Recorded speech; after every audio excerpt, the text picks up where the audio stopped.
Hey, Marcus House with you here. Today I'm finally going to do that question and answer session that I promised everybody that I would do, quite a few weeks ago now. So thank you very much to everybody who did submit their questions over the YouTube comments or Twitter.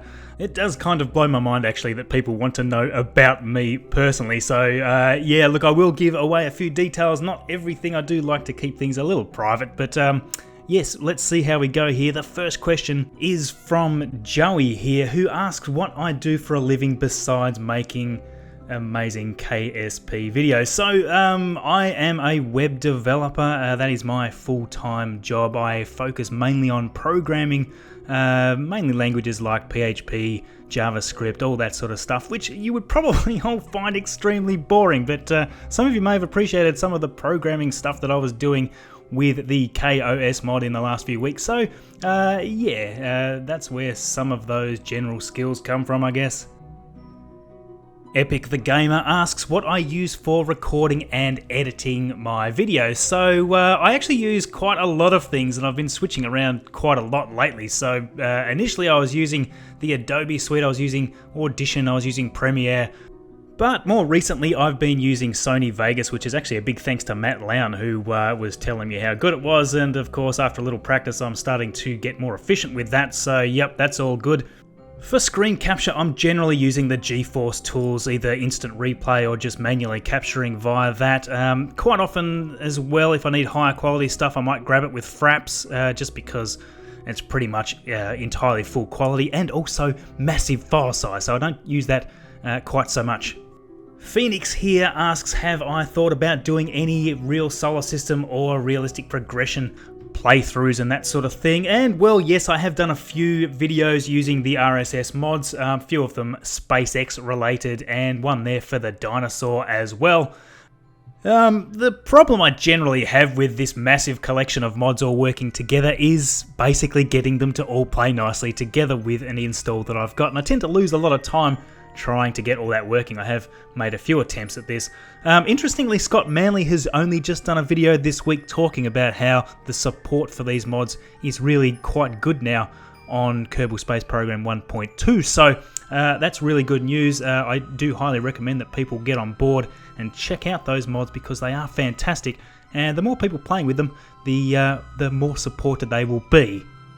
Next question is regarding my favourite mod and why it is my favourite mod. I would have to probably say it's a good toss-up between Kerbal Engineer and probably the Scatterer and Eve mods together because of all the visual effects they give. I mean, it's really sucky to play the game without those visual mods. So yep, that would be my favourites. I just can't play without Kerbal Engineer. It's just so handy having all of your numbers basically where you want them without having to switch back and forth to the map view and whatnot. So yeah, Kerbal Engineer is awesome. I basically never use MechJeb.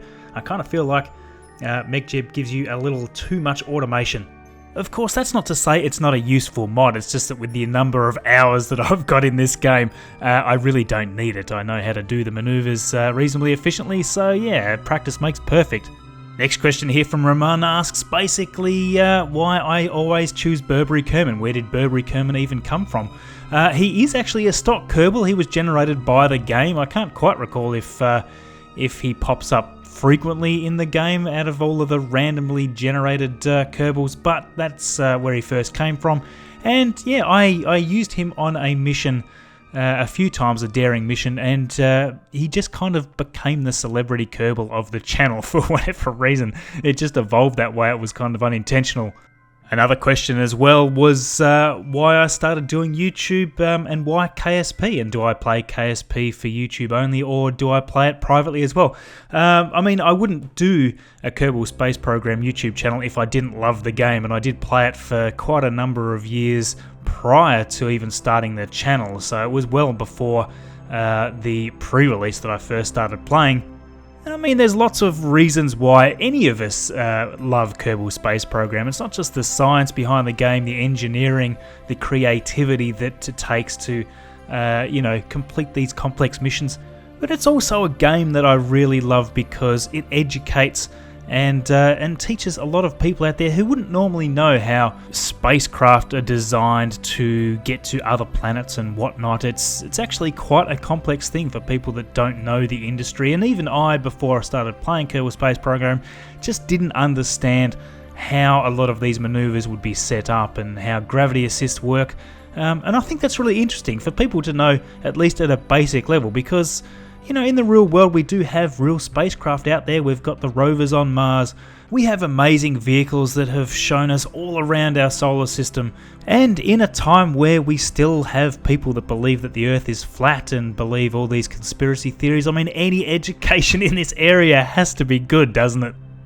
So anyway, I could bang on all day about the many reasons why we would love Kerbal Space Program, but I think that probably answers the question for the moment. TJ Craft here, basically asking what my qualifications are, what studies did I do, how old am I? So firstly, I am 37 years old in October, so this I think comes as a bit of a surprise to people. I think a lot of people make me out to be younger than I am. I've had a number of people ask me if I'm in my mid-20s, but alas, I'm actually in my mid-30s, so yeah. So I did spend a little time at university studying computing, but I actually got quite bored with that. I ended up going and doing a more practical course in 3D and multimedia, all this sort of stuff, and I actually never used a lot of those things for quite some time. I kind of fell into programming just with a few of the jobs that I had started off with. A lot of the design skills that I learnt at the time, though, are coming in more and more useful as I'm doing this channel, so yeah, I certainly appreciate some of those things I learnt. The Large Hadron Collider here is asking me about the collaboration station video and how I managed to land that massive booster directly on the runway so perfectly, and yes, I guess that's the magic of video editing. I can take as many attempts at doing this as I need to before I actually do the video capture, so things of this nature aren't always done exactly that way the first time. I can't quite remember how many attempts that did take me, but using mods like the Trajectories mod, that gives you quite a good ability to predict where you're going to land. And if you add to this the ability to use your engines to just wipe off a little velocity, you can fairly accurately determine where you're going to come in. The important thing is to have your inclination set to exactly 0, or as close to 0 as you can possibly get, just before you start doing your re-entry, and that's going to mean that you're going to come right in over the top of the Kerbal Space Center. Now James here asks what are my PC specs, and I must admit I get this question repeatedly from loads and loads of people, so this not only comes from James but also from a good few followers of the channel. So I basically run a CPU Intel Core i7-7700K processor. My motherboard is an MSI Z270 Gaming M5 motherboard. I run a graphics card which is a GeForce GTX 1080 Ti. I have 32 gig of Corsair RAM, and I have a 512GB M2 SSD drive. And of course I'm running Windows 10 as well. So some of the other little components to the PC that people might be interested in: my mouse is a Razer Death Adder Elite mouse. My keyboard is a Corsair Strafe RGB keyboard, and if anybody's interested in my microphone, it is a Blue Yeti microphone, so yeah. Another good question here from Dr. Blort is how I managed to fine-tune maneuver nodes so well.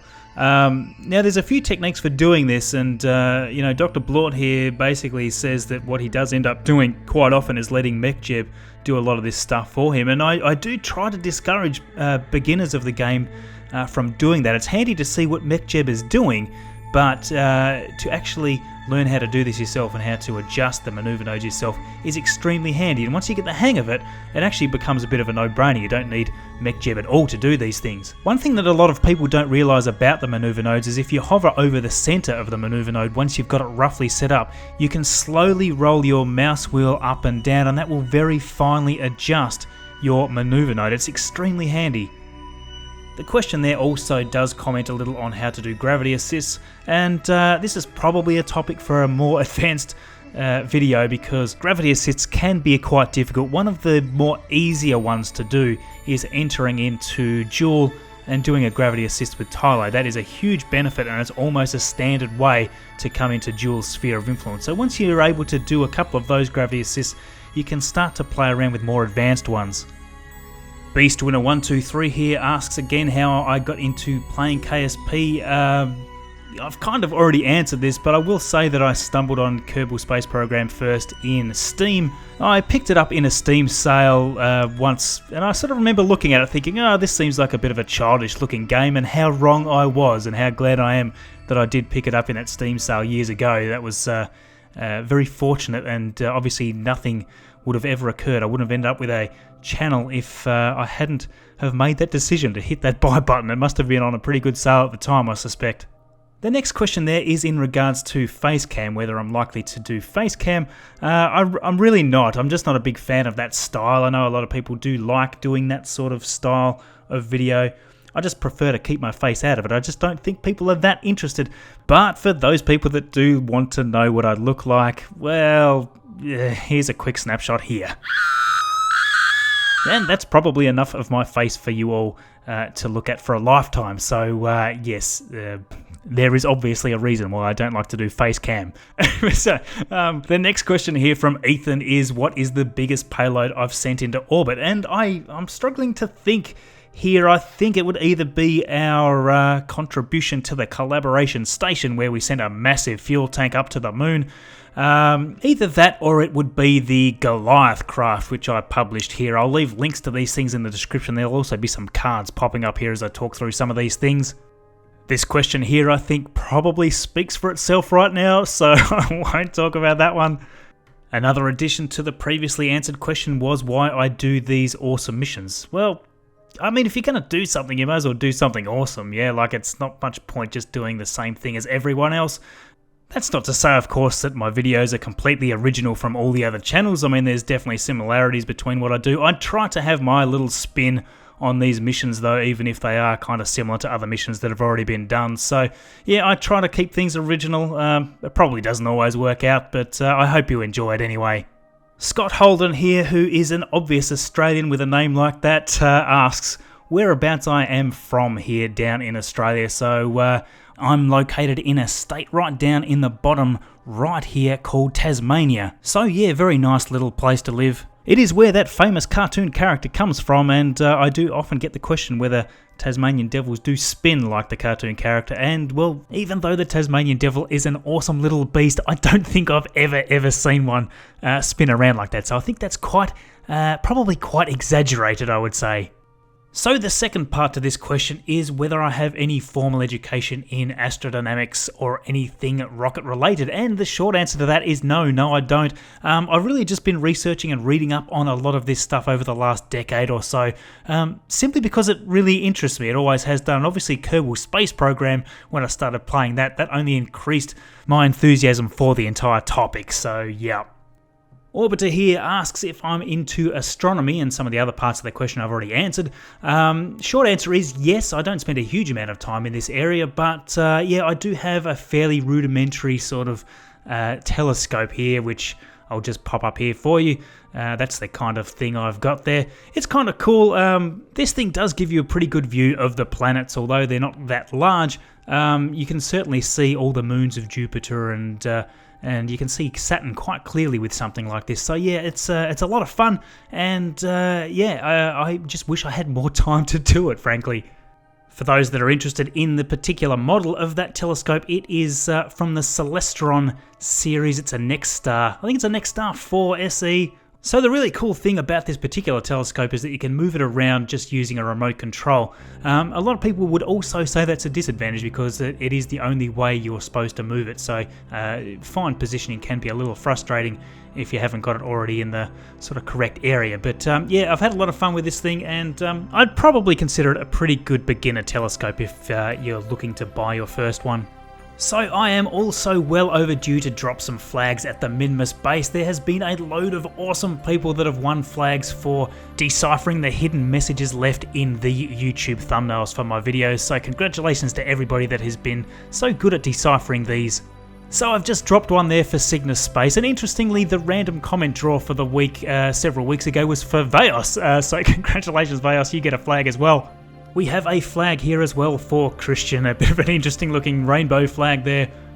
And then just last week I needed to award 2 flags for the same thumbnail because it was answered at the exact same time by 2 different people, so one here for Epic. And then finally the last flag here was awarded to Juicy Jeff, as he's known in Discord, so there you go, mate. Congratulations to all of you for winning the flags.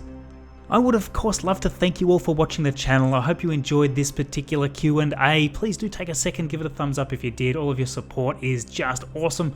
If you have any questions for me, of course, whack them down in the comments below, and thank you very much to all of you awesome subscribers. For those that haven't subscribed yet, please do so.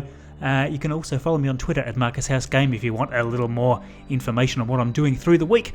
And yes, we'll see you all in the next video.